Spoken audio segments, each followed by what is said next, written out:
자, 일단 목표와 계획에 대한 고찰이라고 표현을 했는데, 우리가 이제 목표 계획에 대해서 좀 생각해 볼 만한 포인트라고 말씀드렸잖아요. 그래서 제가 목표와 계획에 대한 명언이라고 해야 될 것 같은데, 명언을 좀 일부러 찾아봤어요. 좀 우리가 같이 참조해 볼 말이 있을까 싶어서 찾아봤는데, 엄청 많더라고요. 엄청.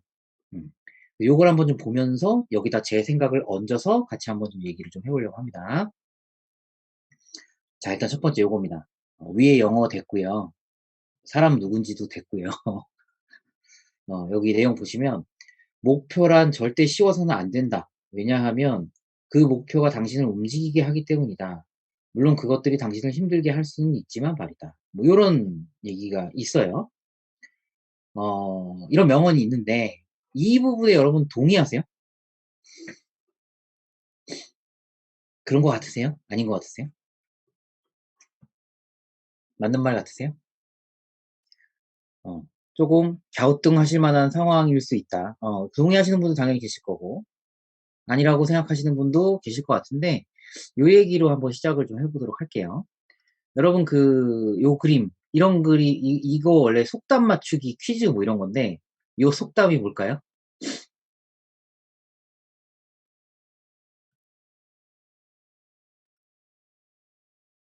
이게 속담이더라고요. 저도 네, 자주 써먹는 말은 아니라서 이게 뭐예요?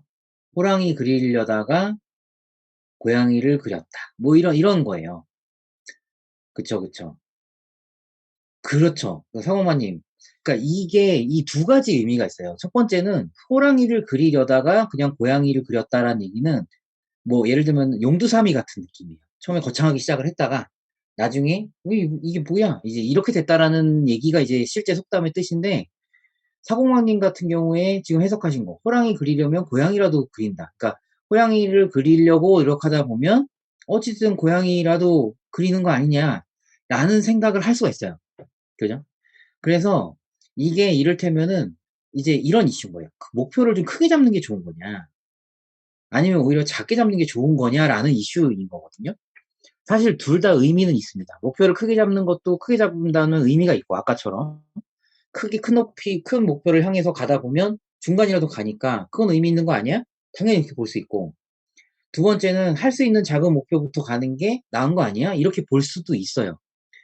둘 다 맞는 얘기예요. 둘 다 틀린 뭐 어느 한쪽으로 기울어지기는 어려운데, 그런데 저는 지난 시간에 말씀드렸지만 둘 중에 하나만 만약에 선택해라 그러면 저는 후자 쪽을 선택하겠습니다. 일단은 궁극적으로는 전자 쪽으로 가고 싶어요. 큰 목표를 세우는 게 맞다고 생각하지만 중간 과정에서는 작은 목표부터 가는 것이 맞지 않겠느냐라고 저는 주장하고 싶어요. 이게 왜 그러냐면 우리의 호르몬 때문에 작은 성공이라도 계속 성공이라는 걸 누적하는 게 얼마나 중요하냐라는 이야기를 할 때 이 영상을 씁니다. 네. 그러니까 뒤집어서 얘기하면 패배라는 거, 내가 실패라는 거를 계속 경험하게 되면요.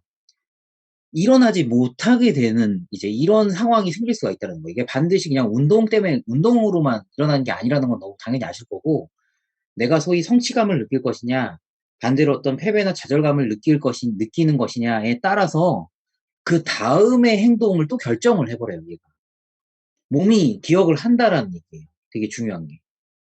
그래서 저는 이런 차원에서 봤을 때는 그러니까 저는 한쪽을 그냥 완전 맞고 이쪽이 틀렸다라고 얘기하는 게 아니라는 거는 잘 아실 거라고 생각하고, 그렇기 때문에 작지만 작던 크든 간에 어쨌든 내가 성취감을 이룰 수 있는 게 되게 중요하다. 어. 그런데 실제로 목표를 수립하는 부분에 있어서 이론에서는 항상 뭐라고 나와 있냐면 정말로 그냥 달성하기 너무 쉬운 목표는 잡지 말아라고 얘기는 하거든요. 예. 그건 성취감도 안 생길 가능성도 있는 거죠. 예를 들어서. 그러니까 적당한 그 수준을 정할 때 너무 높아서 내가 도달할 수 없는 목표는 사실은 무의미하다. 일단 기본적으로. 어.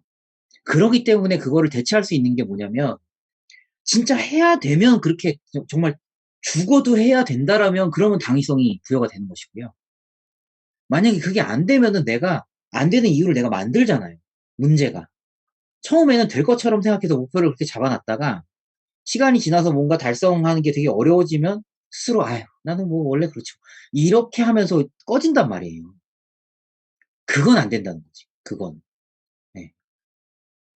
그 부분에서는 저는 이 시사점이 있다라고 보거든요 이 부분이.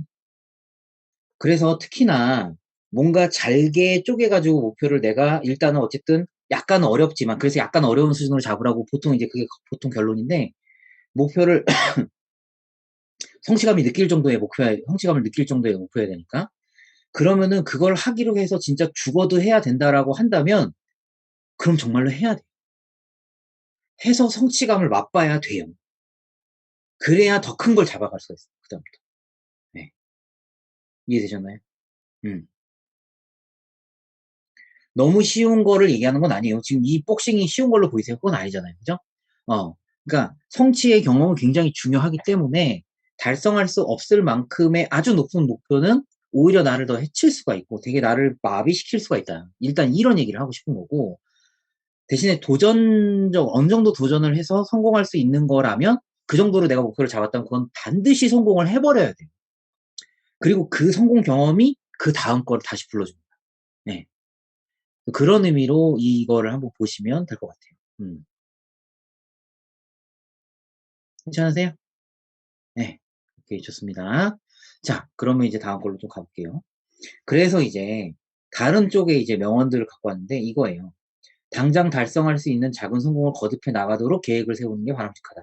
요게 제가 말씀드린 거하고 굉장히 일맥상통하다라고 봤습니다. 음. 그래서 이번에 제가 명언으로 어떻게 접근을 어찌어찌 하다가 하게 됐는데 되게 괜찮은 명언들을 많이 건졌거든요. 음. 제가 그중에서 그러니까 저도 처음 본 거지만 '아 그래. 이 부분은 동의해.' 아니면 뭐 '동의하지 않아.'라기보다는 제가 말하려고 하는 이 논리에 맞는 것들이 꽤 많더라고요. 그래서 좀 좋았는데 아무튼 그래서 같이 공유를 좀 드립니다.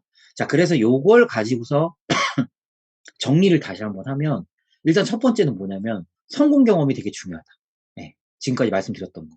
그런데 여기서 성공이라는 게 소위 남하고 비교하는 성공이 아니라 제가 10월 달에 5 강에서 설명드렸어요. "성공하는 사람은 뭐가 다르냐." 요렇게 해 가지고 서두로 제가 말씀드렸던 부분인데 고장표를 고대로 가지고 왔습니다. 뭐냐면 이거예요. 성공한다라는 게 뭐냐면 내 기준인 거예요 성공은. 예.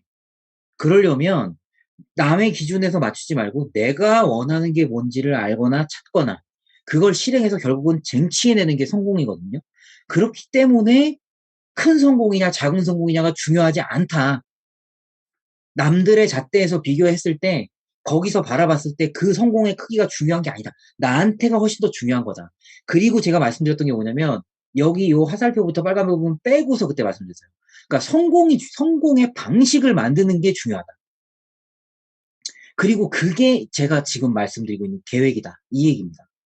이해되셨나요? 지금 지난번에 장표에는 여기서부터 여기까지만 있었어요. 근데 결국은 스스로 만들 수 있는 이 힘이 바로 계획이라는 얘기죠. 그러니까 '난 성공을 할 거야.'라고 목표를 잡았어. 그러면 결국 그 목표가 진짜 실제로 실행하는 것의 힘은 계획이 있는 거예요, 계획. 함께해요. 제대로 영